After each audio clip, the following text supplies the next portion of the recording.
live stream, preparing live stream. The host has started broadcasting the meeting on YouTube. And All right. Jessica, I just sent you my bio again. Perfect. Thank you. I'm ready to Oh, try. I get it. I think it's gonna have you as double too, but the other version of you is gonna be the one that's on YouTube. Oh, goodness. Okay. All right, let's give this a shot. I have YouTube muted. But hi, YouTube. Nevertheless, we're happy to have you here, everybody watching. And this is the 2026 June. Well, let me start that over. This is the Pride Month edition of the LA Poet Society Live Poetic Open Mic, June 2026, all the way live. And thank you all for being here today. Appreciate everybody in the room and on the screen. All right, cool. So we're successfully streaming and we got everybody in the room. And I know more folks are going to be joining as the time continues. So I think we're good. But anyhow, I'm Jessica. I'm your host of the Live Poetic Open Mic, which is a beautiful chance for us to expand our borders beyond Los Angeles County. We love being of service to everyone anywhere that wants to participate with us, share poetry, share their creative talents and words, their palabra with us. So this is a great opportunity to be able to meet and expand our network.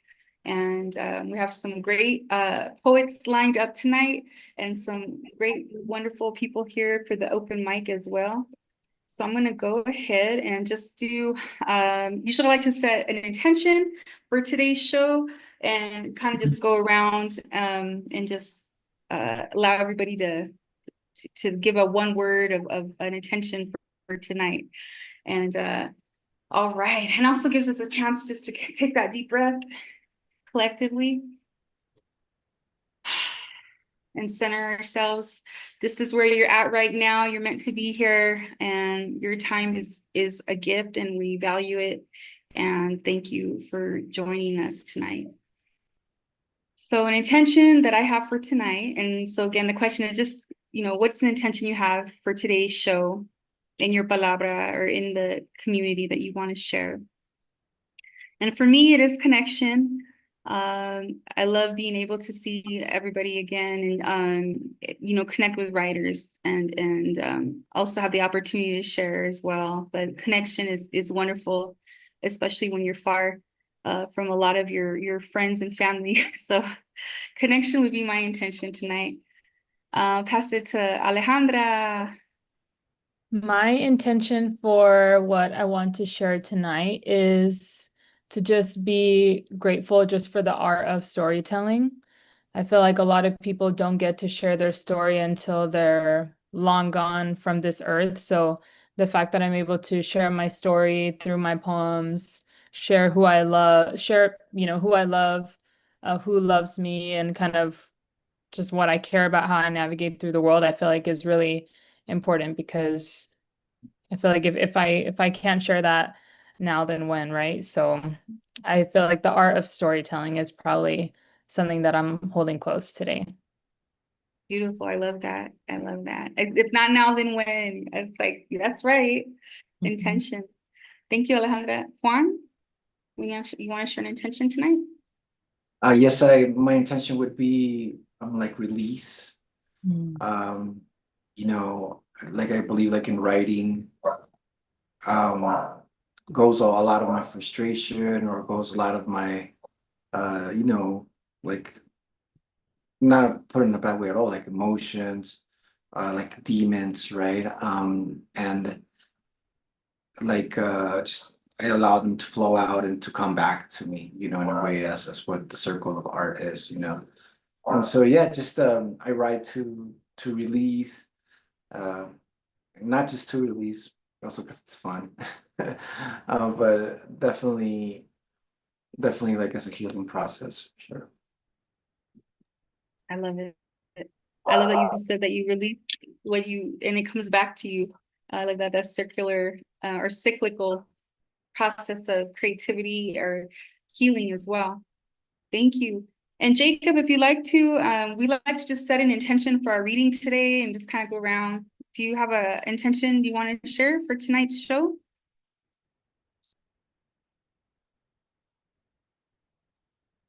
That's actually my partner. So he's at work right now Oh, listening. So I don't know if he's oh, able to cool. I love the answer. support. It's all good.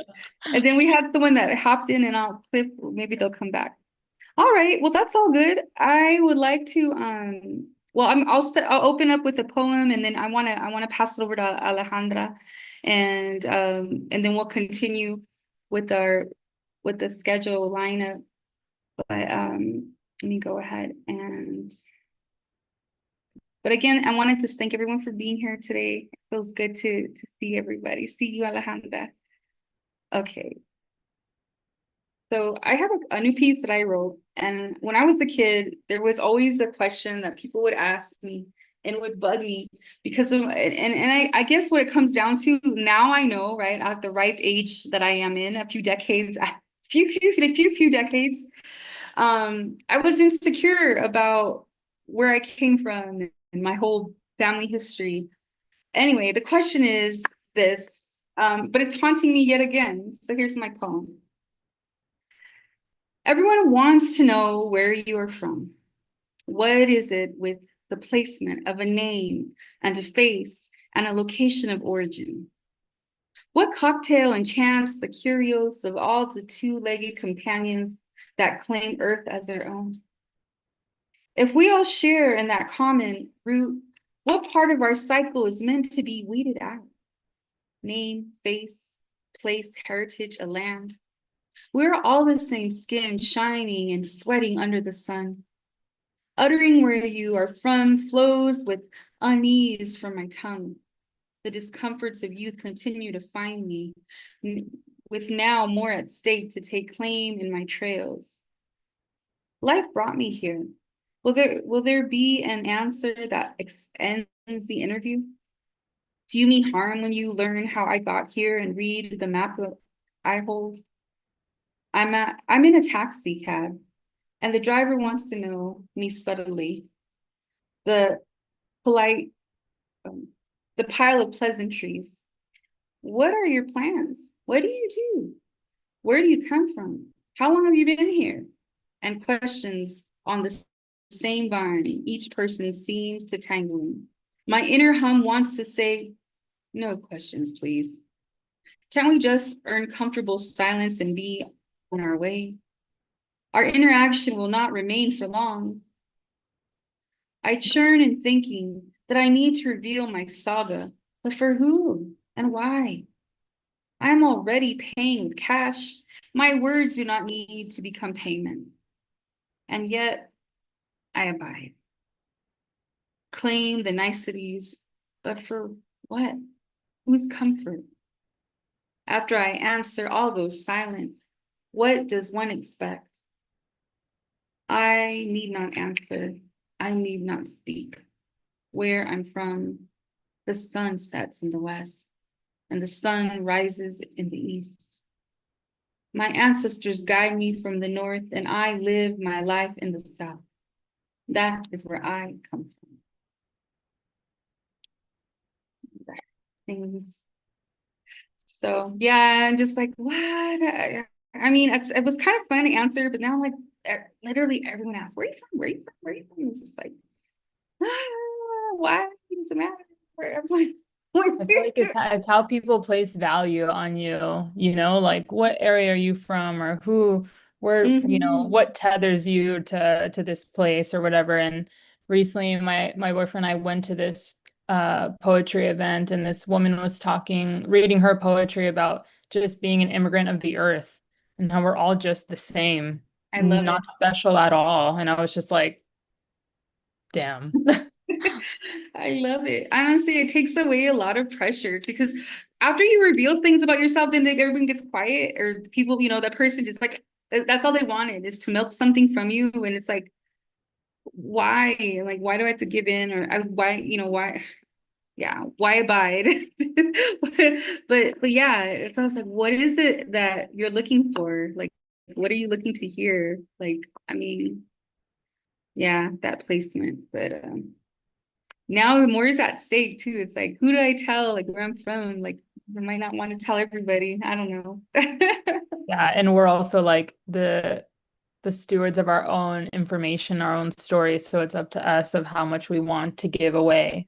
Because everything we give away is like, it's not ours anymore. That information gets interpreted and it Mm, someone else takes it on. So we have to be careful about that type of, you know, openness. yeah, absolutely. Absolutely. It's just, yeah, exactly. Your personal roadmap. It's like, man, I'm only gonna see you for another 15 minutes. My stop's over there. Like, I don't like why do you care? Yeah. Oh, thank you. That feels good too. Thank you for what you shared about that too. That does help. Because this is another recent experience, but I so feel regarding that, I feel like it's also, I mean, after all, also we're like animals. We're still mammals. We're still of this earth, and animals are very territorial. They're very, when it comes to that. I think I agree with you on everything you said, but at the same time, I don't think we can help it. It's like there's part inside of us that want to somehow relate, Mhm. but at the same time, I mean, relate having to do with the place, but at the same time, I want to discover if it's not the same place. So um, it's that curiosity to belong and to find out something new. Because everybody likes to hear someone who is from somewhere else, far and different, like from. It's like if someone is from the beach and all that person ever has seen is the beach, and another person is from the desert, and all they've seen is the desert. To share that information about the two places is exciting for both parties. You know what I mean?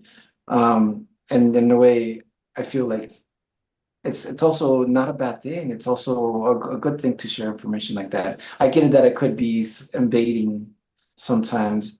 So that's definitely, I understand that, and I understand how you felt when that person maybe was trying to, ask you for more than what you wanted to tell. And I definitely understand that how you feel like it's unnecessary. But as I think it's one of the things as as human beings we can't help to want to know. It's that thirst for knowledge. That we're crazy for it. As humans. I don't know. That's my take on that. My no, opinion. yeah, no, thank you, Juan. And I can understand that too. I mean, this is a question that, it's just something that's been asked my whole life. And I don't know, maybe it's also, I guess I'm very sensitive about that question. Maybe some people are not as sensitive. So yeah, I like what you're saying. Both you said like your willingness to share, there's so much that you would want to offer. And maybe that's my taboo. It's like, we don't go there, man. Yeah. I mean, I feel like I've also just born into a family of chismosas, always looking out the Ah, window, always wanting to know the dirt or whatever. Just again, that like curiosity that's often innocent, but can sometimes turn into a different thing where it's like, okay, maybe that's not for me to know, right? Maybe we don't need to know everything, and maybe we don't need to share everything either. So I see it both sides, but yeah, I'm kind of with you, Jessica, in the sense that like, why are you asking this? I feel like maybe that's our own curiosity of always questioning as well. Why do you want to know? So it's like this constant exchange of curiosity back and forth until someone lets out. I know, I like that. I gotta say that. Why do you want to know? Yeah. That's a good, for sure. I gotta have more wall. That's for sure. I get a little passive. What is it? Passive aggressive on those things. But Mhm. that's why this poem came out. But I I love love it. Thank you for the convo, family. I appreciate y'all. Okay, well, I want to introduce you, Alejandra, and congratulations. Alejandra Rojero is the first ever poet laureate of Whittier. Woo, it. woo. Such an awesome, just success. You're able to achieve that, and also to get. I know, like everything that, like I know a bit about the process to establish a poet laureate, like residency with a city, and like you have to have the council and everybody's approval before it gets to happen, or or maybe you have a really awesome library that helped. But nevertheless, congratulations, and you're fantastic. And so, Alejandra, you are a Whittier College graduate and the author of 4 collections of prose and poetry, including The Town and La Matriarca. You're one of the founders, so Alejandra is one of the founders of Poetry for the Masses, a monthly workshop and collective in South Pasadena, open to writers of all levels. Her work seeks to soften readers, perhaps even to the point of dissolution. Her forthcoming book, Soft Serve, is set to be published in 2027. And that's awesome. Congratulations on that. And in April 2026, in National Poetry Month, she was appointed as Whittier's first poet laureate.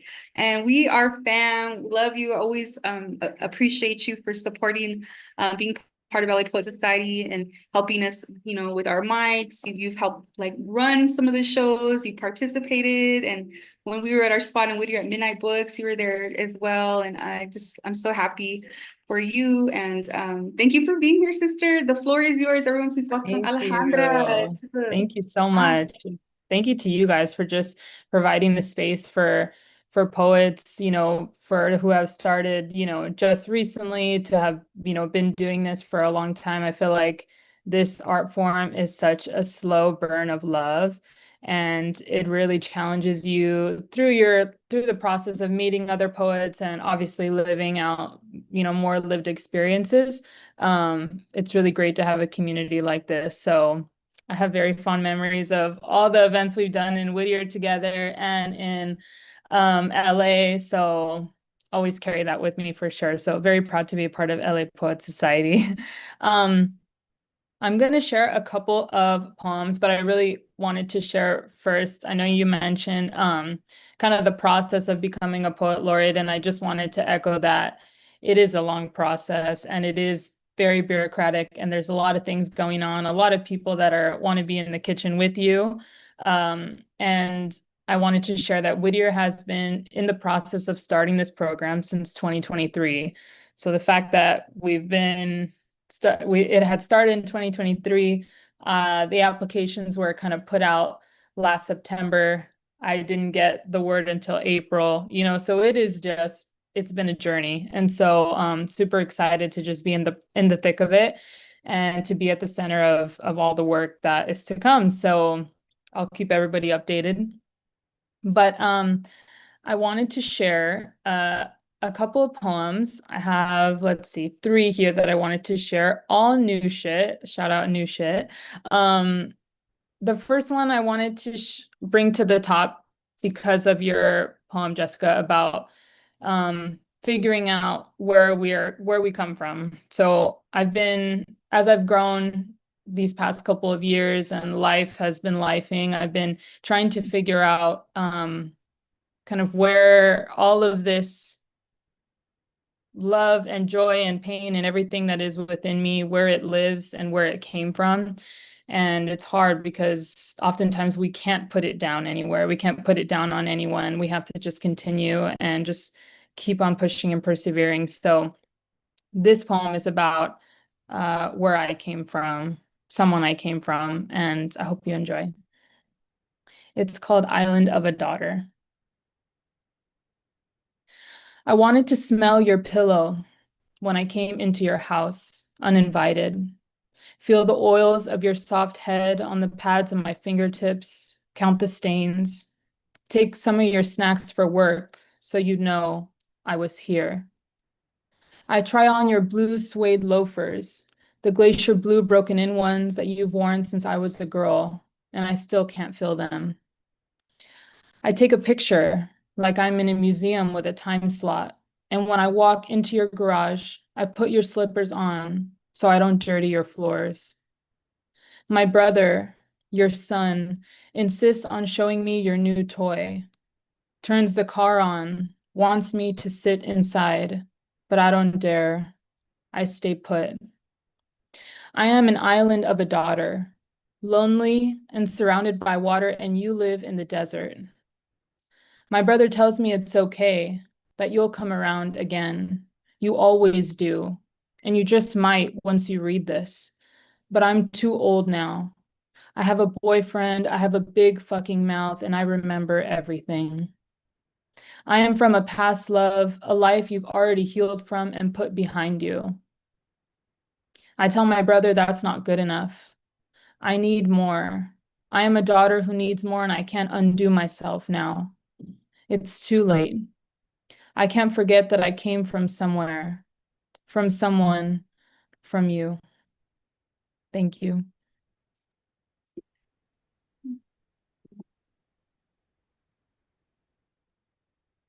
The next poem that I'm going to share is one that I wrote within one of our workshops with Poetry for the Masses.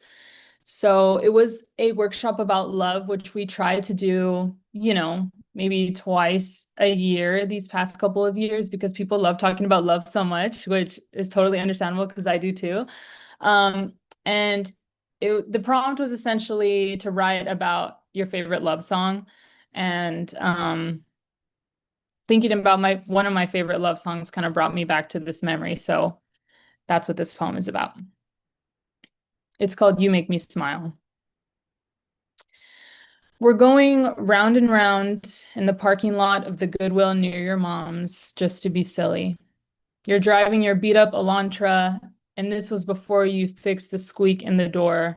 And I don't think anyone on this planet knows where I'm at or knows that I'm falling in love. When you put the song on by Blue October, You Make Me Smile. We nestle our way into the long line of cars at the Easy Burger drive-thru. It's no Hamburger Express, but when you say it, I love you. All of a sudden, it doesn't matter where we are or how long this line is going to take. Nothing else matters. We're here, there, everywhere. Thank you. Love the love. And I have one more to share, and then just a quick plug at the end. But this is a poem I've been working on with my grandpa, who I'm going to visit after this open mic. In the essence of storytelling in cultural preservation, I really have been adding to this poem little by little, correcting things, reshaping it. And I was actually able to share it with him recently, and which was really special because he was very not uncomfortable, but just shy that someone wrote a poem about him. So this poem is about the American dream and about the sacrifices that my grandpa made coming to this country for us. And I plan on sharing it this 4th of July at an event. And yeah, I would love to hear feedback because I haven't shared it that much. Here it goes. My grandpa's wildest American dream is me. My grandpa has been having dreams of marrying grandma again, that he's 19 again, not turning 94 in June. Grandma's been in heaven 6 years now, and every so often he'll let me in on a small detail of hers, a story no one knows but us. He mistakes my footsteps for hers or my mother's as I walk down our hallway to greet him, a hallway I shamefully admit I haven't walked down for a few months. He looks at me like he's seen a ghost. You scared me, he tells me in Spanish, then laughs and says, "You're your mother's twin." Which mother he is referring to, Hilda or my grandma, I don't know. But at the kitchen table, he asks me, while sipping from a styrofoam cup of salsa de molcajete, if work is hard for me. I work on a computer. Grandpa worked with his body first, then his hands, then his mind, with adobe, then concrete, wood, and steel in the mines of La Prieta and Paral, Chihuahua, in the berry fields of Visalia, California, shoulder to shoulder with my bisabuela Epifania, in the cotton fields of Texas and New Mexico, Morense, Arizona, then back again to San Jose, building the walls of colleges he never got to attend, the Willowbrook, Rosa Parks metro station, Ariadne Getty's houses, then ours in Montebello. My grandpa persevered through the height of the Great Depression, the Second World War, Pearl Harbor, and the Bracero program. He saw the women in his family vote for the first time and watched the US go to war again and again. My grandpa watched from his television set the Apollo 11 moon landing, the Berlin Wall fall, 9/11, and years later, he would wake up and make me my lunch for school. He painted our garage doors pink so I could have the perfect backdrop for my birthday parties. He'd find me the best piñatas and would buy me Thrifty's ice cream when I was bad and good. My grandpa helped build this country the same way others did as well. The same country that pulls up a chair for my complaints, my disappointments, all at the cost of him. And he wants to know if my work is hard. My mother, my twin, also works on a computer. And I don't know if this is his way of checking in on the fruits of his labor, his investments, his American dream in me, but I lie when I answer him. I say no, that my work and my life is not hard. How could it be, especially in comparison? Even though I want so badly to tell him yes, to tell him how much I'm struggling, to tell him I'm worried, to tell him that things are not as easy as he promised us they would be, as he worked and dreamed they would be. But I can't. I can't let him think it was all for nothing, that he can't rest now, that the cost of all of this work with little play has not already been paid. Thank you. All right, y'all can unmute. That was gorgeous. And she also asked if you want to give her any feedback. She's down. But I love this. It's so visual. It's such a beautiful testament of his story, your grandfather's story. And I mean, I love also the part about the work where you compare, when he asks if your work's hard, and then you go straight to his story about how you use a computer, he used his body. That already died, like commits you, like at least as a listener, I'm like, oh my God, let's hear, So I think you did a great job. It's so beautiful. Thank you. I really like the ending. I feel like you ended on a strong note there. Say the last line again. The last part is, I can't let him think it was all for nothing, that he can't rest now, that the cost of all of this work with little play has not already been paid out. Oh my God, it's like, I had never thought of that. Like no ancestor in my family has ever asked like, oh, it's okay now, right? And you know what I mean? And I do remember that my grandmother, she used to be so stressed about everybody else's problems. And I was like, y'all do realize y'all have to start lying to her, right? And it's just, yeah, I think that's just even more amplified when someone has struggled for over 90 years and has traveled to a different country and, has been through all the things. I like the historical references where you talked about like Apollo and the women voting for the first time and how that comes to 9/11. And I kind of, on one hand, I wish there were a few more of those, but on the other hand, I like the fact that it sharply turns to him like making you lunch, because that's what it's really about. It's really about family connections. Like he survived all that, but really that's his life, but in your family, you know what I mean? So yeah, I liked all that. And then there was something where you said like, oh, about the America going to war again and again. And like as a social justice poet, like I just I kind of I want to stick it to America over the wars. I don't know if he was ever forced to play a part in that or witness some loss to himself or a colleague because of the wars that America has engaged in. But yeah, it's so interesting because there's like just an immense amount of questions that I could ask him, and like we were talking earlier about questioning, someone's story and trying to gather information and how to dive into that is it can take you back. And sometimes I think my grandfather being here for so many years, he just turned 94. It's just stunning. Like you just kind of like, dang, I did go through all of that. Like, holy shit, I do remember that, and he's, it makes you think like your story just, I mean, I'm only 29, but it's just the fact that like life will continue to evolve for so long. And people are so multidimensional. So I feel like there probably is so much more there. Though he was an immigrant and didn't become naturalized until the late 80s, uh, he still was affected by all of these wars and still had friends, affected by it. And there's only so much we can capture with words, especially in this format, I would say. Um, but this is of course my first attempt at that.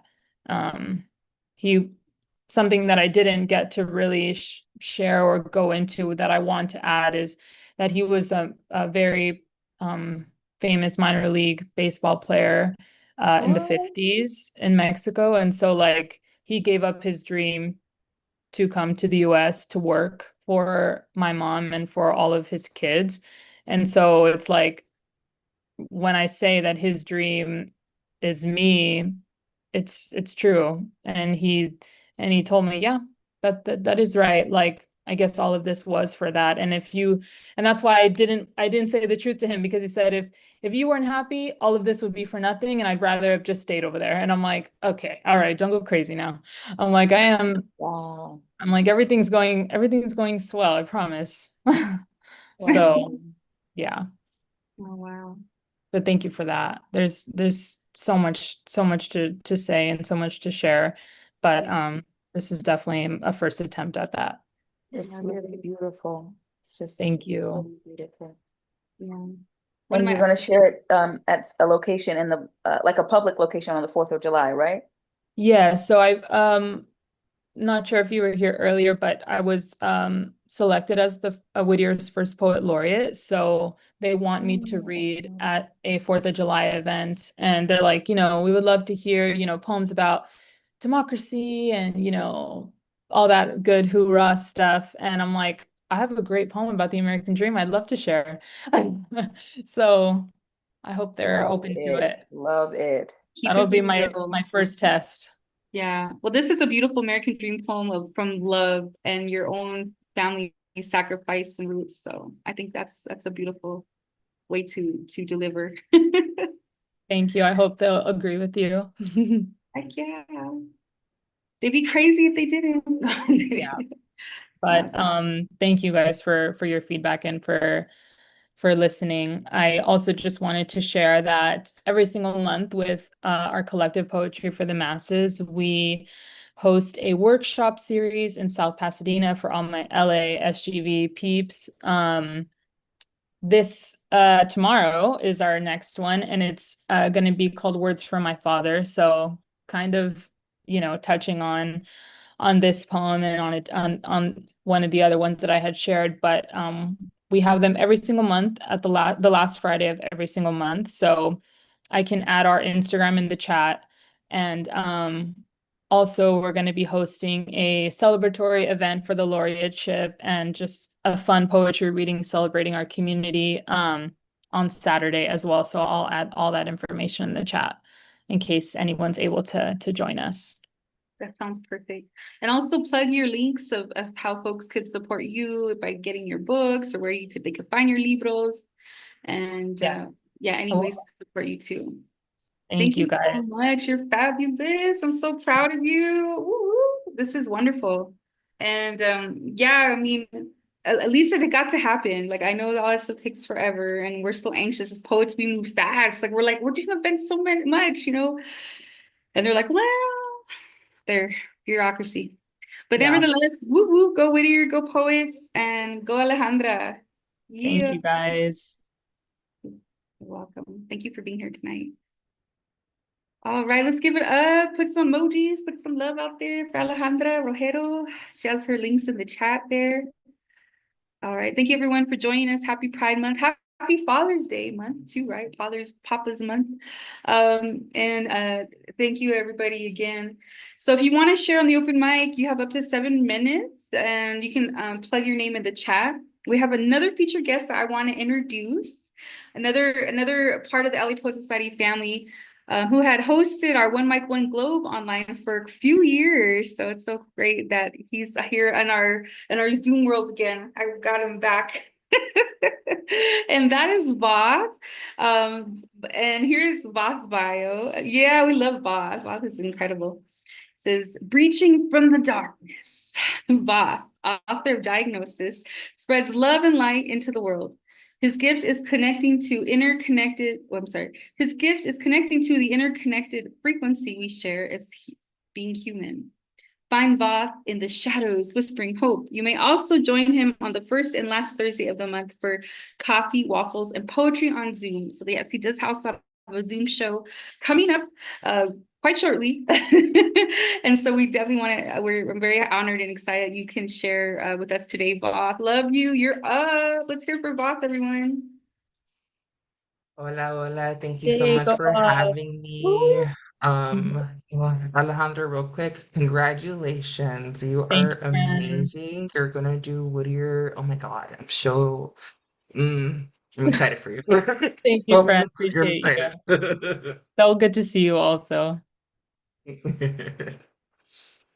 Okay, so yes, as Jessica said, I do have coffee, waffles, and poetry shortly. So, but I'm still gonna, have a moment because I just got off of work. I'm in here now.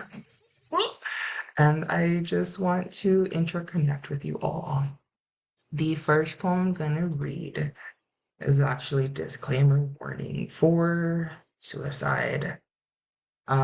This was my first time. December 15th, 2004.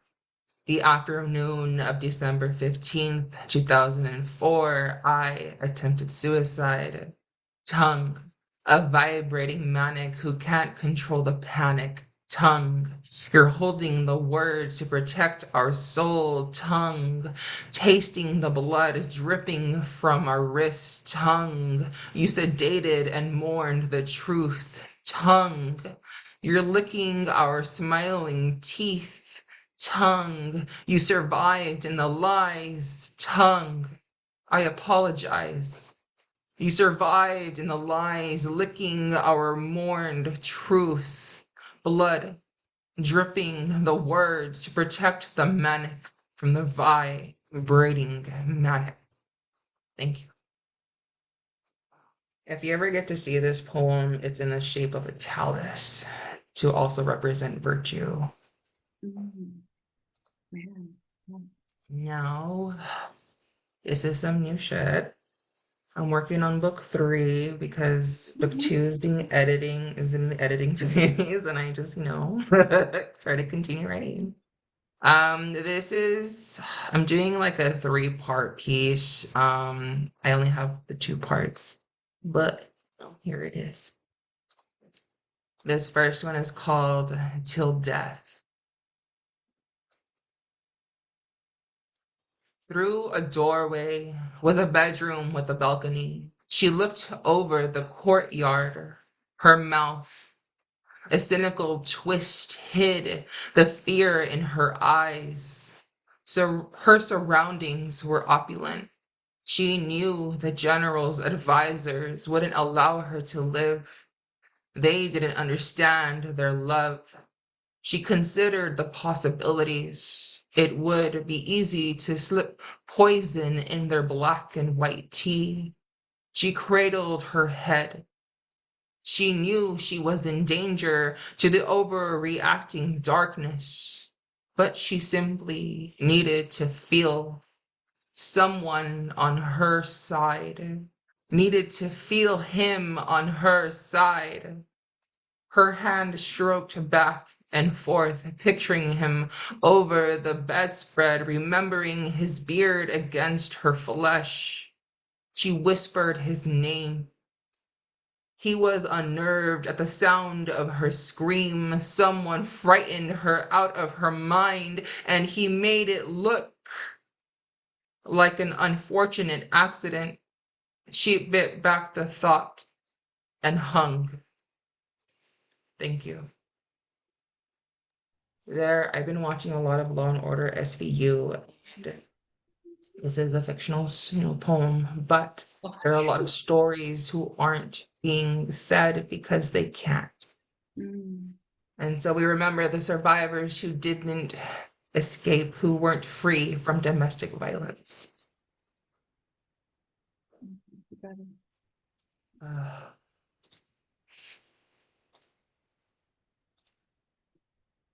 and the next one is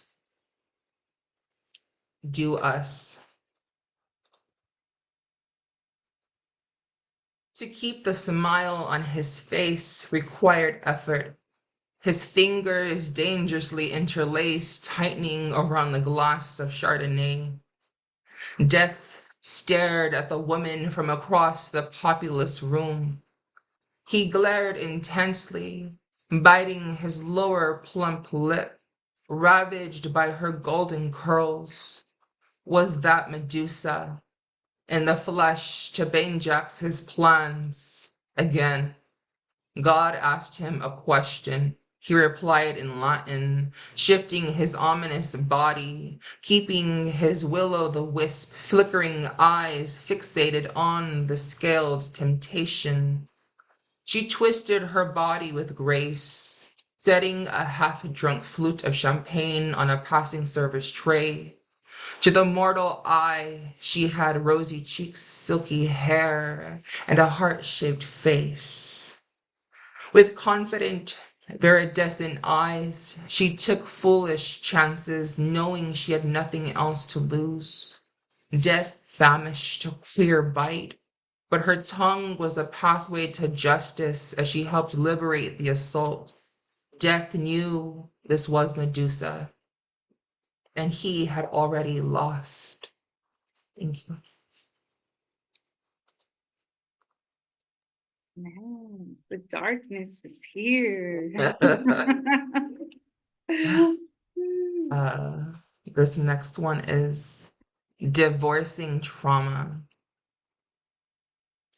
Confronting the purple hues I endured as a child to understand where I people please, because I couldn't get up until my ex was satisfied, elevating the color purple into my highest self, because purple, a color I feared, has been appearing in my life as beauty and love.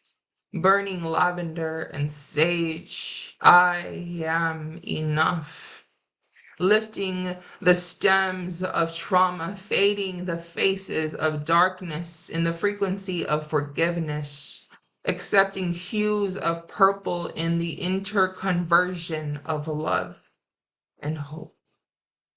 Thank you. Love that one. Thank you. And I think I have two more for you.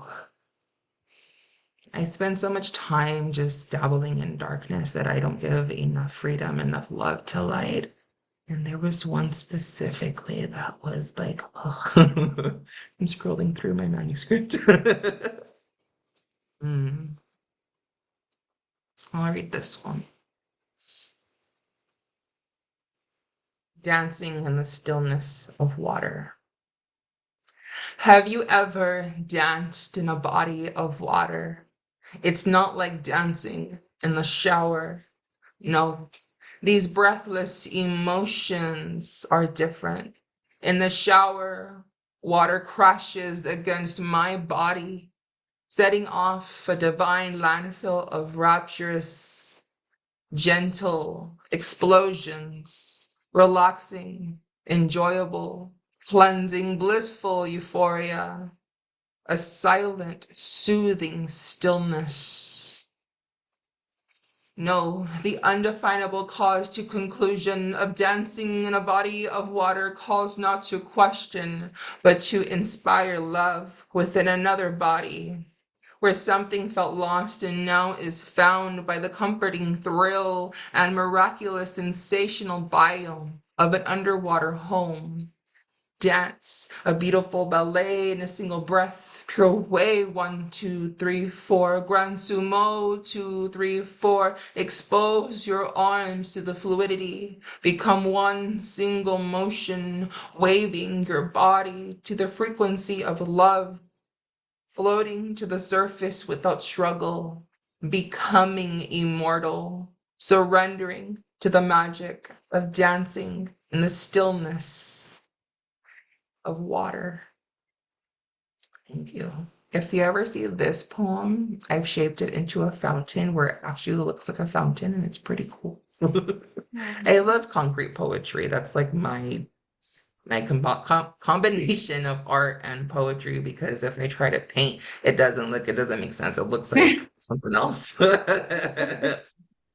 And then that's my last piece I'll share with you. So this is an oldie, but always a goodie. And as I read this poem, I'd love for you all to close your eyes and think of 3 things. What are your deepest hopes? What are your deepest desires? And what is the impossible dream? If we separate the word impossible, it becomes I'm possible. So what are your impossible dreams and or dream? Allow love to be your light. Hold yourself gently, embracing who you are without inspection, without fear of external appearance. Fall in love with the internal character you are creating and exonerate your soul as synestopathy to feel the magnitude of your love. Don't chase a beacon. Become your own lighthouse. Be proud of all your layers. Silence the shadows and become a constellation. Love and light, blessed be. This is my libro diagnosis. You can find it on Amazon, I believe on Barnes and Noble. I also have a box full of them. I give goodies and bookmarks and a specialized poem for you, personal poem, sorry. I love to give. I love to give love. I love to share love. Why wait until when you really need it? Accept now, invite now. And maybe one day I'll see you in coffee, waffles, and poetry. I do want to say right quick, the first Thursday of the month is a healing session. I'm looking for features always. You can do whatever you'd like as long as it pertains to healing. I also do movement therapy. I do focus as expressive arts therapy, but really anything. The last Thursday of the month is more of a wellness check-in. I'll ask a series of questions, but there's always tips for healing and self-care. Again, always looking for what's it called? Poets. Anyway, love and light. See you later. Happy Pride and fuck Trump. Hi, I love you. Thank you for joining us tonight. And I love the impossible dream. Have a good show later. Mwah. Bye, Thank Bob. you. Love you. Bye. I'll put my things in the chat. Yeah, leave it all in the chat, definitely. And then we have our folks for the open mic. So again, if you want to share the mic, just put your name in the chat. And I know Juan is ready to share. I'm really excited. Juan Gardenas in the house, our associate director of the LA Poet Society, my partner. And again, like Poet Society really took a lot of wonderful shape after Juan joined back in 2013. Because it's always fun to build and work with your friends and your people that you love. So it was a lot of fun. Anyhow, I'm really excited to have Juan Cardenas in the house, y'all. Let's hear it for Juan. Hi, everyone. Thank you, Jessica. Honestly, LA Poet Society has been, it's been such a beautiful, it's changed my life completely. Honestly, after meeting you, I learned the power of poetry and the power of the word. I'm going to switch to my other screen so I could read. So I think my camera's going to turn off, but I guess just listen to my words. I've been writing since I got here back to Mexico, León, Guanajuato. my job allows me to write, because I do get some time between what I do, and I'm in front of a computer, so it's kind of cool. Believe it or not, even though I'm over here in Leon, I work over there. I work in North Hollywood. Um, and well, I want to start with okay, one second. I want to start with a poem. Oh, okay. I've been writing in Spanish too, definitely a ton. And I was about to read in Spanish, but I realized we're in English world right now. Give me one second. You can get down in English or Spanish. It's all good. Okay, so this was the first poem that I wrote leaving, actually a little bit before I left. It's called "Live is How I Thrive," and this was one of my kind of like yes, this was how I was feeling at that time, and it's called "Live is How I Thrive." I'm no good to my children behind a cage. I'm no good to them rotting. I'm no good to them as a fond memory where they rip me from their arms while they rip my face apart. I'm no good to them as a fond memory of my blood scattered across the floor, knee pressed against my neck. I'm no good to them as a fond memory of the same hand that fed them twisted, red tight handcuffs. I'm no good to my children detained, vocation unknown. The slap on my wrist will be racist hammer. My hand will be no good after that. And even though I'm crying like a child, I'm no good to my children dead. Thank you. Yeah, I remember when you wrote that piece. That's amazing. Oh my God. So thank you so much. And I started reading a lot of poetry in Spanish, a lot of philosophy. Um, Honestly, I've been having a blast reconnecting with, honestly, living in a place where I'm just like everyone, not being discriminated, or I could just, when that doesn't exist in here, you know, it's it's been one of the most healing things. I had been wanting to do this for a long time, like confronting my past. And over here, things are so like normal, I would say. I mean, there's everything you could ever think. I'm just, anyways, here's another one. It's called Being Everything. Being everything, breathing, letting the elements of life arise through my chest. Apart from this set of chemicals that make up this body, this flesh temple, I'm also a book with every letter and every chapter, a song, every note and all harmony, a poem, every verse, all inspiration, a painting, every color, all symmetry, the sun, every ray of light, all its fire, the moon, alone in the darkness, all mystery, the wind, unpredictable and all freedom, the sea, its calm and all fury, the earth, the peace of a field, and every eruption of a volcano. I'm also you, your pupils, reading all my thoughts. Being everything is being rain today, mist tomorrow, and the flower again today.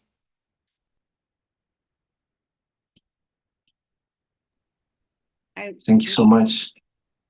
I And love the here's, patterns of your poems. They're so awesome. thank you. Thank you so much. Um,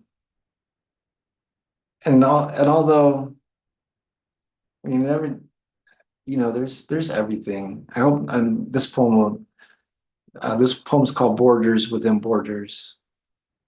O creator of dust and breath, How many borders rise against me? How many shadows whisper that I don't belong on either side of the line? Voices behind me spit, your papers don't claim you, while voices ahead hiss, your birthplace forgot you. They say I'm a man stitched together from two nations that deny their threat. My mind fractures under the weight, language splitting like dry earth, memories of my birthplace evaporating as fast as I chase them.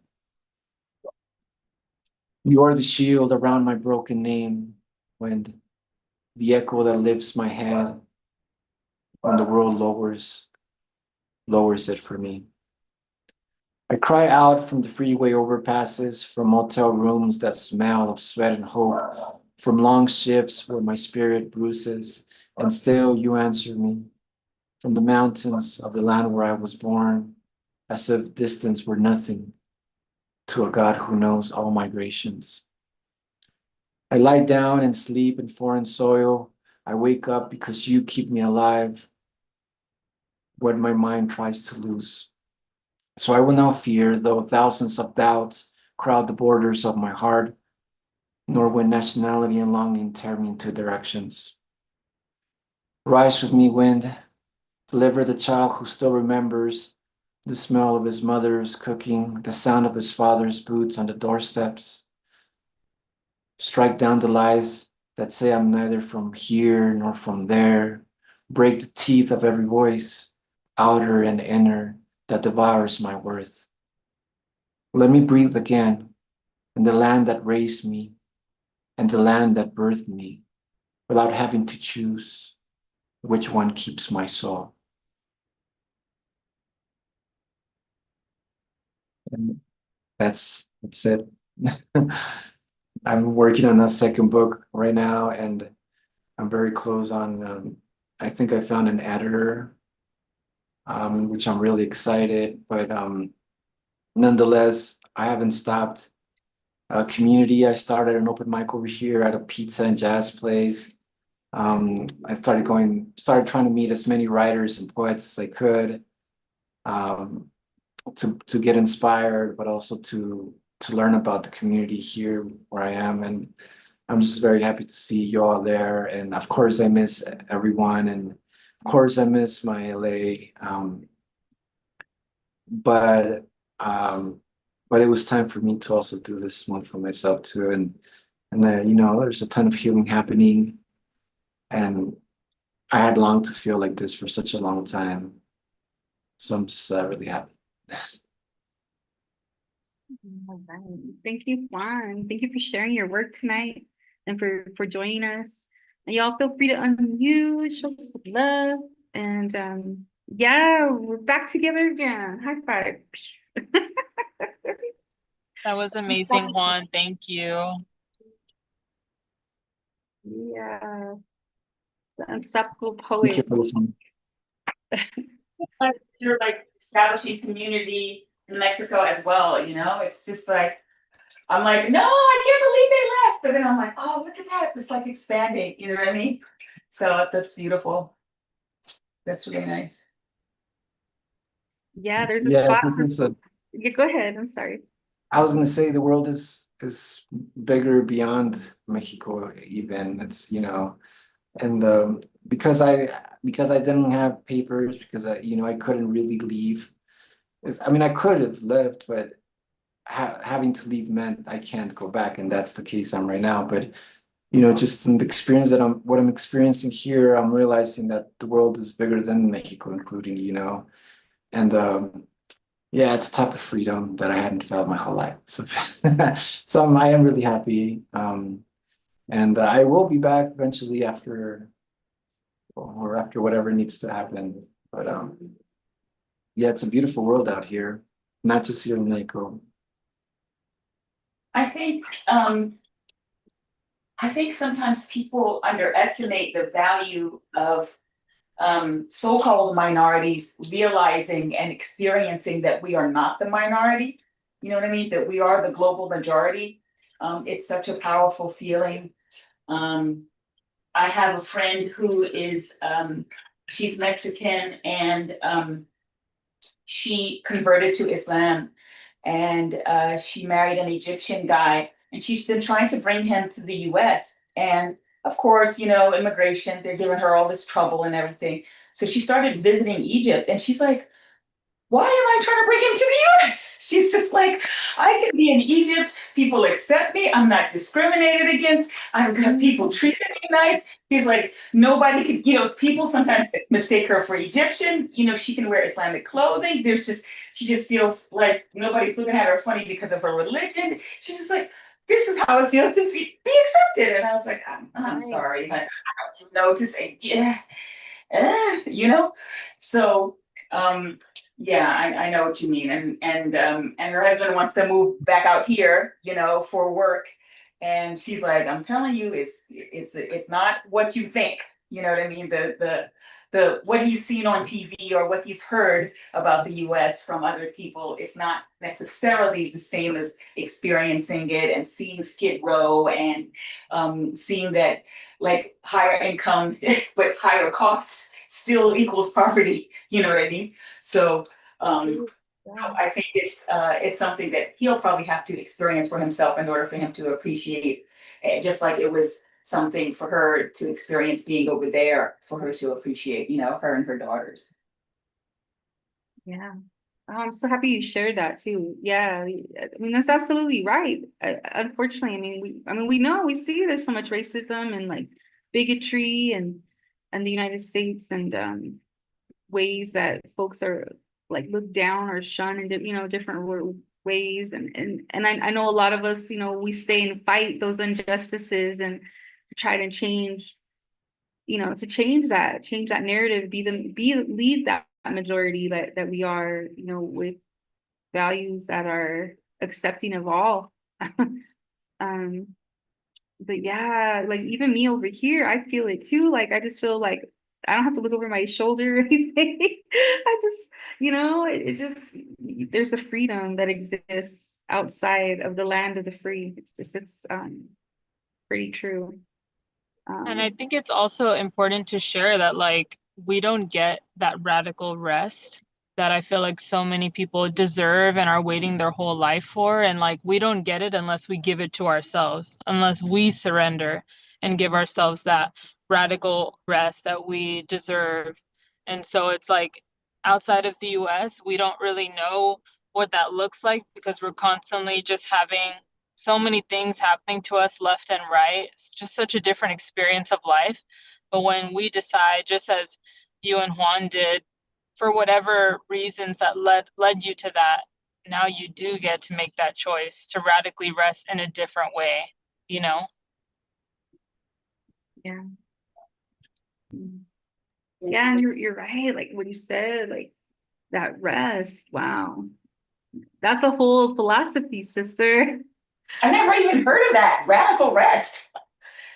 Yeah, Honestly, I've been thinking about that because even in that poem that I shared about my grandpa, it's like I want him to rest now. I don't want him to consistently work. I mean, he came to this country numerous times by swimming here. Like, you're done, bro. Like, Oh, I want you to stop now.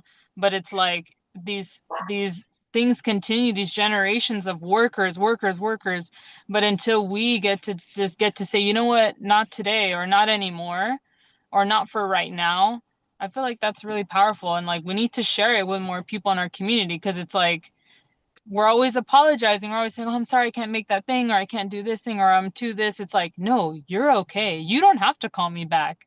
You don't have to do anything.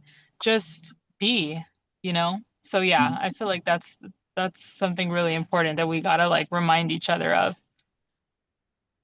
yes, I definitely agree. It's just so tiring. It's exhausting. Like for me, it was mentally exhausting to, trying so hard um to belong like systematically, to be part of the have papers and stuff like that. Like my whole I created what I had, like, and I think we all do. But yeah, it cost me a lot. I mean, it's not easy for anyone. But it is tiring after wanting to to want to be part of something and being so hard and pushing back. And it's not anything, I don't want to be anything more than normal, you know what I mean? More than having the same rights that everybody does. Uh, and after a while, yeah, it's mentally exhausting. And with that exhaustion, peace goes out the window as well, so and yeah, honestly, the fear, that fear, especially when I'm with eyes, the reason, um, well, we have time, but the reason why I also made this move was because I, I fought a deportation case and I had won the deportation case, which is, and that happened like 2012, 2013. And and that's why I was also in the scope of this whole ICE thing. And which is where the poem Alive is How I Thrive poem came, is because it's like, okay, I almost can see what's gonna happen. It's not worth it for me to keep chasing something I'm not only will I not get, but like I will be killed for it. It's definitely especially right now that I have children, more more now than ever, it's more important to stay alive. And I mean, and not just for that, everybody deserves justice and peace, and it does hurt me that what's happening to my brothers and sisters.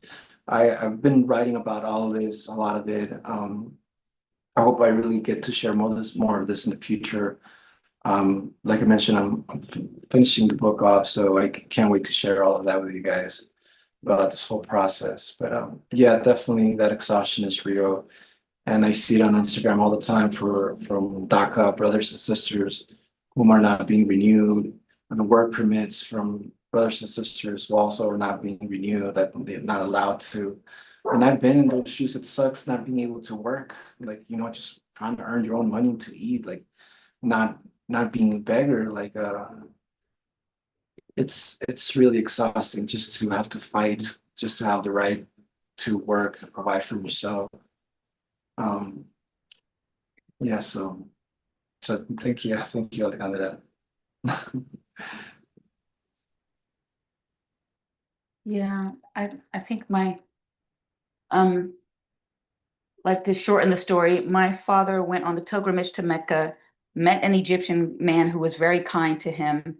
No, he was very kind to the Egyptian man. So the Egyptian guy um, reciprocated and said, like, where you're going next. And my father was doing a layover in Egypt. So the Egyptian man gave him a note. My father went to the address and gave them the note. The note said, give this man my bedroom. So my father stayed in this guy's bedroom at his family's house and got to see what Egypt was like. And then my father was like, we're moving the whole family to Egypt, which, my father only went on pilgrimage to Mecca because he had converted to Islam, right? So he's looking around like, okay, why would I raise my kids in this crazy country? And, my father came from like the suburbs, but my mother came from the ghetto. And she was like, I hate this. I hate this place. I just want to drop a bomb on Brooklyn. So for the both of them, they were like, she really, like, that was her dream. She was like, can I just drop a bomb on Brooklyn, on all of Brooklyn? Um, so, for them to get away and be able to raise their kids somewhere else, um, yeah, that was good for them. Um, Let me see if I can find a poem because this is reminding me of so many things. I've got an Yeah, Eskimo absolutely. poem and I've got an Americanism poem that just reminds me so much. So give me a moment. Oh, peacock secrets. Yeah, and all that, that what you're sharing too. Like it takes so much courage to leave the US, because I think like since a lot of generations before us and even us growing up, like everyone's telling us this is the best place ever. Don't ever go. Like you don't want to go anywhere else. There's nothing out there. Like everyone just putting down the rest of the world, like within the country, like don't look elsewhere, just have tunnel vision for this place and just suffer with this.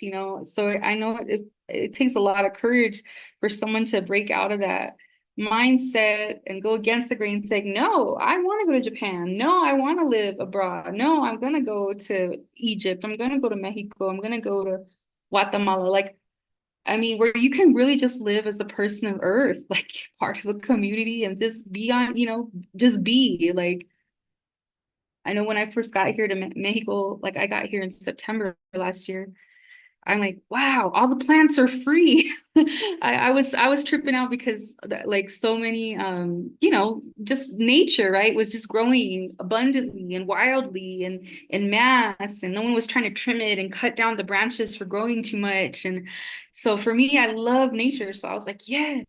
And also because so much like there's so much plants and green, there's so many like flocks of birds, like a ton, like will just come and like fly by, like not one or two or not just a pigeon or something, but like these real beautiful birds. I've seen so many hummingbirds, like frequently these red-bellied birds. Anyway, I'm just like, wow, I just have been eating it up. But that's something I realized, just like, the nature is free and the sky is absolutely blue. Like there's no chemtrails, like there's just big, fluffy, meaty looking clouds that move on by with the breeze, and then it's a blue sky. Like it's Earth. It's not being manipulated. I think that's what it is. And over there, you know, it's just so manipulated where we don't get to enjoy it. We don't get to breathe fresh air. We don't get to see what like an agave, not an agave, but a yucca plant looks like, just being, to its fullest or something. Like, yeah. I'm gonna pass the floor to Peacock, but yeah, I'm just like, wow, I know it's like a different way to like pull yourself out of this like mindset where, oh, it's only the US or nothing else. It's like there's a whole earth for us to live on, like yeah, I mean, I just and I also sometimes feel torn because a lot of my well, my ancestors all come from, are from they're Mesoamerican too, but I'm so many generations in California or the West Coast, and it's like, man, it's home also, but um, it's just kind of more of like your own personal like engagements, interactions that make it home. But anyhow, I will pass it over to Peacock.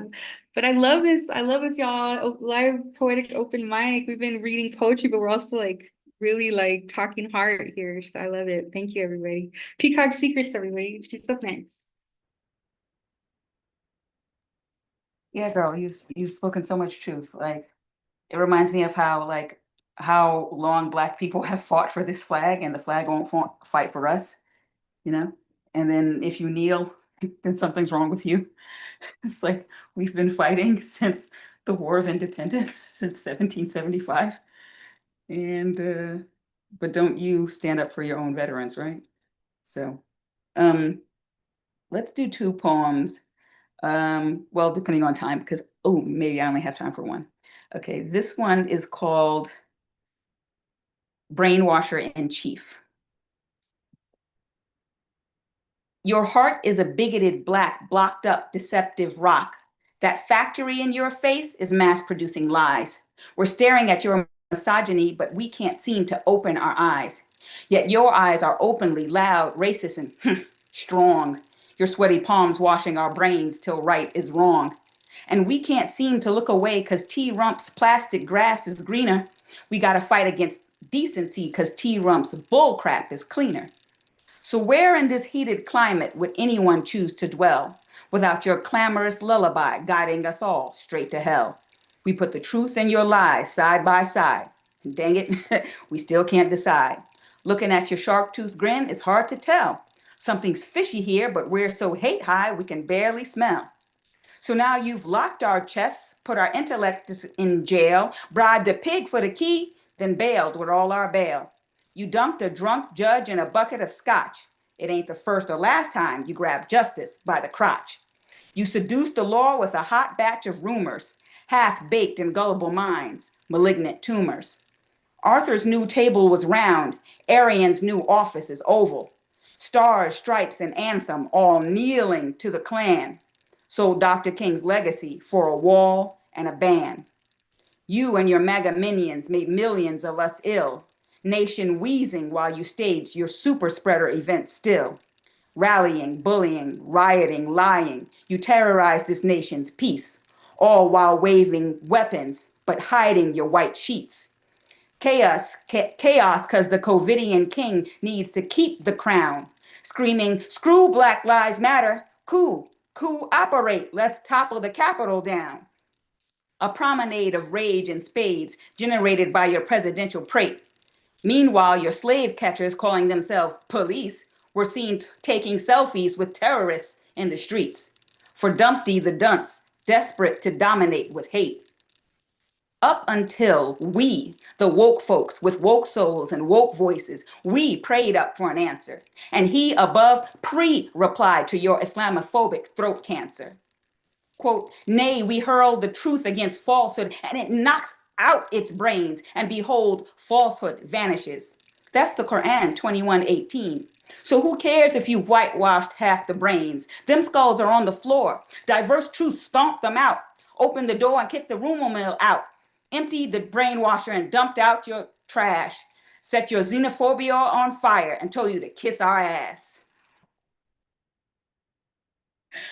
Yeah. Oh, hey. That is old. So I gotta like write a newer one with all his Epstein nonsense and all of that. Oh, man. A more up-to-date version. Oh, damn. That was great, though. You got to read that. You got to get to the Farce of July. They need to hear it. Oh, man. I think there's a few of them happening. I'm not sure if there's one in the OC, but I know there's a few in Oh, LA. there are because I'm Yeah, just yeah, like no. this whole like please the lie who was it? God, I'm getting confused. Was it Frederick Douglass who was like, what is the 4th of July to the Negro? Oh my God. Right, right. It, Man. my people still in shackles talking about some freedom. Are you kidding me? Mm-hmm. Yeah. Now I'll send Like, you tell the me about flyers. 4th of July you know what I'm saying? Tell me about 4th of July at Dilley, okay? Like at Dilley, like Right. at Dilley internment camp. Tell me about freedom there. Like, the hell. So. Yep. Exactly. Exactly. Exactly. You have time for another one if you'd like to share another one. I would, but I'm supposed to be at the mosque at 8, and Oh. I'm getting dressed. That's why I can't even come on camera. I'm getting dressed. Oh. Oh, I'm glad you made some time though. We love you. Together and everything. I'm like, let me get this scarf together. So, Thank you for sharing that, friend. That was amazing. Yeah. There's Thank another you. poem called Americanism, and it's long, and I don't think I've shared it anywhere, and I would love to share it if I get some time. So if I could get dressed fast enough, I'll be back. All right. Okay, yeah. I'll be back There in was a a few line minutes. you shared too, that throat cancer that he had. What was it? His Um, uh, Xenophobic throat cancer. xenophobic throat cancer. It's like, oh my.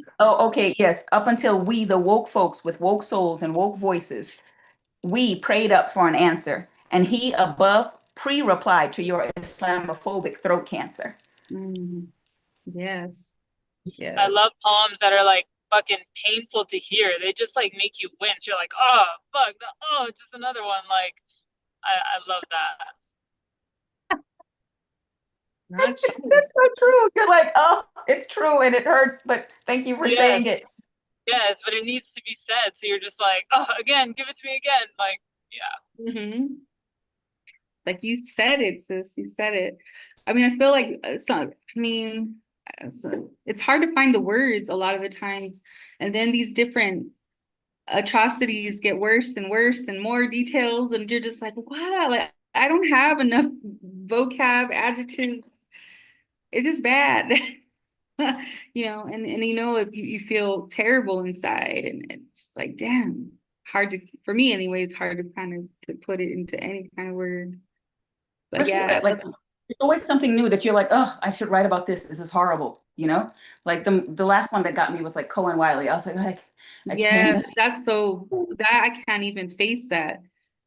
That's so damn. Right. And that was like right before Juneteenth, and and it's just like, what are what are you celebrating? This is a baby. And I was performing at Anaheim Public Library for Juneteenth. Yeah. And part of me wanted to like, let's take a moment and recognize, but also it's a library, so there's children there. And I was like, well, maybe, you know, like I'm like, that's okay, that's going to be the library's job. I'll just recite poems, and I'm going to bring up the death of a child at a library. Yeah. Like, and then I was like, well, if you just say the name, the adults will know and the kids won't. But then I was like, you know, just maybe, you know, it's like you don't know where to, yeah, what's the right spot for that grief? Exactly. Exactly. Yeah, well put.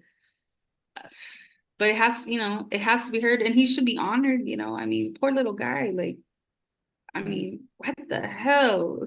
It just, yeah, I don't have the words. It's just pain. It's a lot of pain. The most tragic thing I heard, like on a comment on Instagram or whatever, was somebody said, she's got the diapers now and no baby. I was like, I'm done. I can't. That is cruel. What the hell?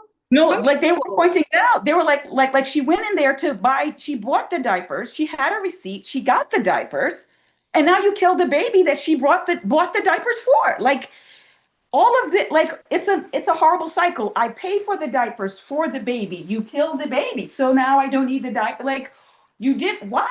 Why? You could Exactly. Why? like Hell. you killed her whole reason for shopping at your store. And I don't know why we're not boycotting Walmart. Anyways, okay. I'm Mm, already boycotting Walmart, so you know, don't make yeah. me know. Yeah. Okay. I am mostly dressed. I can do this. All right. All right, let's go. Oh my I am dressed except for my jewelry. I just need the jewelry. God. Um, Okay. let's Oh. move over a little bit so I can read better. Okay, here we go. Is this the full thing? Yes, it is. It is. Oh, seems shorter than I remember. I thought it was longer than this. Anyways, okay. This one is called Americanism. Americanism, US hoax tradition, a faux religion, a faux-ism, a democratic fallacy. In reality, it's imperialism perilous and parlor tricks impervious, serving to erect a vast series of otherwise impotent liars and fictioners, a cabal of parishioners, all called politricians. Each old boy's a bored, boorish bore, a slippery, sad pigskin bag of bigoted bones. Come quickly, folks, cast your votes. Come cast these swine your pearls, swallowed back whole by black holes. Proud boys and girls, dying to live and abide by their holy Bible, a shit-holy scroll of power inscribed on stoned tablets or capsules or powders. Honestly, any drug or addiction or illegal sexual predilection. Heck, even the Kama Sutra can't even keep up with their quadruple bass acrid positions. How else could they manage to screw their own mothers or fork over future generations? Their commandments teach them to vote in favor of whatever profitable prophets preach, preying on the impoverished public, never full, feeding wherever, forever, whatever. Washington, D.C., capital of despondency, industry paid political puppets, Pinocchio posse, living it up large in the big house on the hill, lavish life for death sentence so they kill real niggas at will, all to keep their claws in the till. Snubbing Harriet Tubman, also known as Araminta. This mint makes bills with Ben Franklin's grill.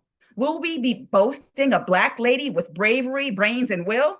Or revering a rich racist and rapist? Guess which one folks pick still. For ages, their sages and enslavers have been passing the bravest and boldest legislative bills, legislating legal loopholes within so they can screw the law. Drunk on cocktails, cock-a-doodle-doo, wearing the one ring so they can rule them all. This unreligion's depraved priests don't turn the other cheek unless it's to speak out of the side of their necks or from their second faces. Hey, you better people better stay in your lesser places. Stare at the TV screens, advertising the American dream, sleeping through scenes that deported dreamers dared to dream. I want to scream. This nation is sick. Quick, where's the doctor? King, He can only dream in his grave. Americanism betrayed and murdered his dreams. Assassinated civil rights leaders, dead dream weavers, knives in the back, lead bullets in the head, full of the alphabets, CIA, FBI, ICE, Do, Re, Mi. No songs of Solomon. See, brothers and sisters, these are the songs of the dead. Under his eye, in a pyramid, pernicious plans get laid. The devil's debts gotta get paid. Nightly and daily, democratic demons daydreaming up this daily nightmare. They're faux political puppets practicing their patriarchy's unpatriotic tips. Number one, silence the lambs. Next is two, keep count of your sheeple, asleep in mindless temples and steeples. Sell them matrix blue pills of bliss. Don't whine, drink wine, go get high, smoke some dope, choke on coke, pop a pill, follow it with this swig of Flint, Michigan swill. The third is this, watch while we wage World War III. Don't worry, America means free.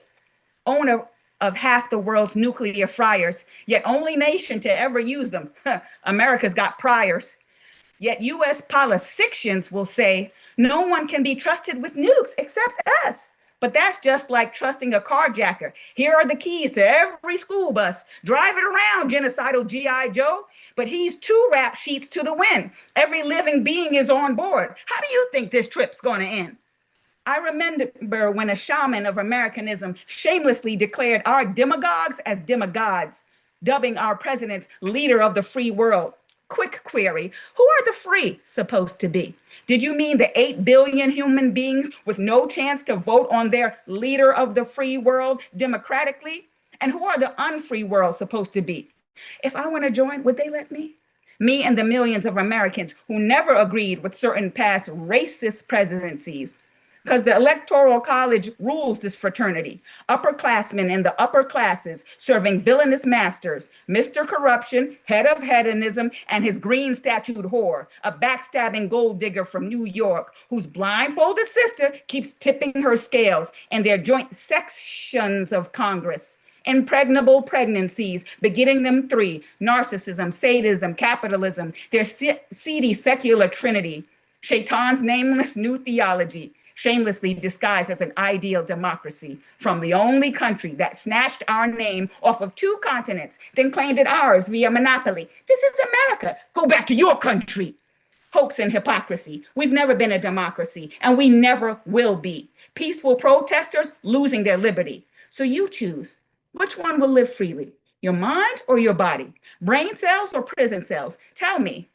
Okay, great choice. Dear listener, dear reader, now hoist your glass, toast the elephant and his jackass to the world's leading two-faced, two-party, fork-tongued system, our founding fathers' fastest growing global religion. All hail Americanism.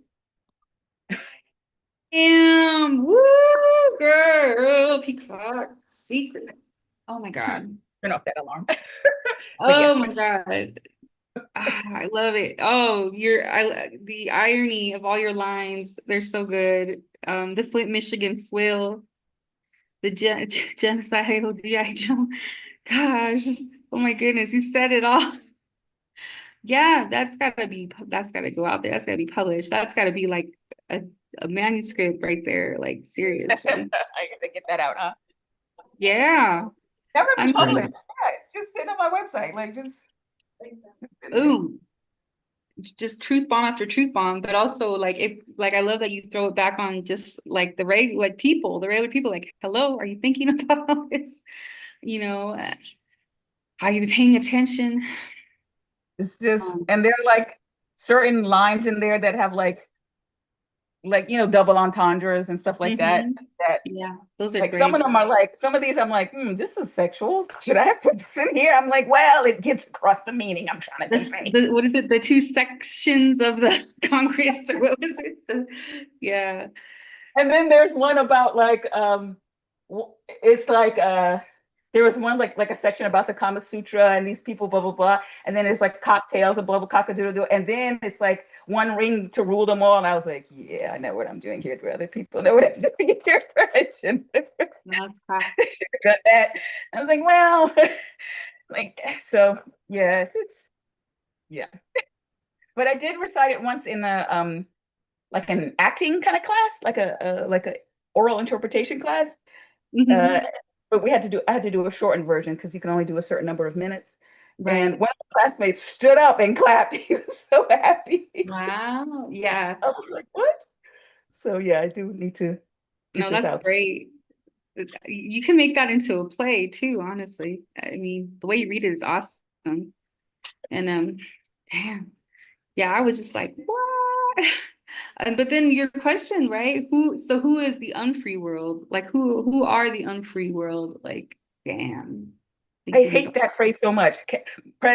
Leader of the free world. Like, screw you. Like, we are 5% of the global population. When did we get to vote for the whole world? Like, shut up. You're I right. hate this. Like, we are not even Eric, not even the majority of America votes. And then supposedly our president, who we don't like, is going to be like the leader of the free. We're like, what? So if you don't like him, you're not free.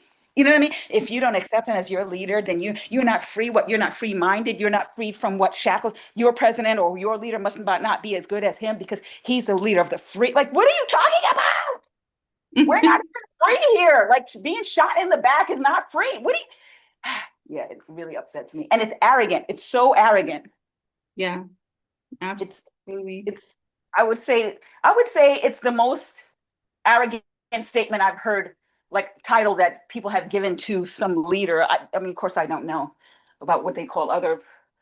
Well, no, in China, didn't they believe that he was like, and in Europe, God's representative on earth and something or other and all this kind of stuff. But God, it's just the most ridiculous non-religious statement that somebody can make. Mm. Um, and I think the other one that gets me is when we refer to the royal family in the UK as the royals and like the Oh, exactly, I'm right. like the queen of what? The which queen? Yeah, they're just so that little island there, I'm like a little landmass. the only queen in the world. You know this, right? Yeah. What? Like I right? Yeah, exactly. Exactly. I know. The colonizers, they don't like to see anybody else. Yeah. They just look Nobody at else. their And they keep it that way. Like, we don't learn about royal families in other countries. We don't, we're not taught about that. They're not in yeah. some, they're not represented in a movie or a series or even referred to or made to seem like they exist, right? So Juan, did you want to I think you or Scott, did you want to share or say something or Yeah, I believe, yeah, you're absolutely right. I think that's a tool they use to brainwash people, a narrative that is not true. But as you know, you keep repeating the same thing over and over, um, people will people will believe it, and people have. Like, it is ridiculous that people embrace these terms as being real. And when obviously what really is speaking is money. That's really what it is, and racism, and the colonialism, and just it is arrogant. And it's ridiculous also to not question it and just to accept it. that's true. Absolutely. Thank you so much for sharing. I'm glad everyone's been able to share. And I know Scott, he's gonna share a piece too. Hello, brother. Do you want to come on and share a piece before we close up today? Hey there, everybody. Hi. It's good to see you on Zoom. I'm gonna leave my camera off because I've been having a weird few weeks, and yeah, the English department and anthology on campus, 26. The theme this year was community, and Um, in a weird turn of events, I haven't been feeling like I have much community. It's funny that I'm laughing about it because for the last few weeks, I was very much crying and very much ready to give up. And like, anyway, it's been a lot. So I wrote this poem sort of as everything around me was falling apart and as I was witnessing people that I've known for a long time that said that they were my friends pick other people they don't know. Um, and believe them. And I'm like, okay, that's who we are, and that's what we're gonna do. 2026 people say they are, and show us that they are. And I'm not going to make excuses for anybody anymore, even if they say something different with their words than their actions do. So, anyway, this poem is entitled Community. Unexpected places, deepening connections. Life moves at an incredibly fast pace. Seasons shifting, one after another. Cyclical, familiar. The same seasons, but different each year. Similarities surrounding. The word community feels like a wheel, turning, spinning. Life keeps happening. We keep connecting. We never know how we impact other people. Instilling inspiration, that burning motivation, fire sign energy, warmth and connection. Community grows through listening. Listen. Unexpected growth.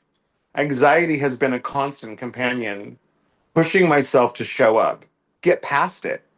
Letting go of it doesn't work. It seems to be infused into the air around me, like a frequency only some people hear. Awkward pauses, laughter at the wrong times, heightened sensitivity, incessant observation. Doing new things challenges me.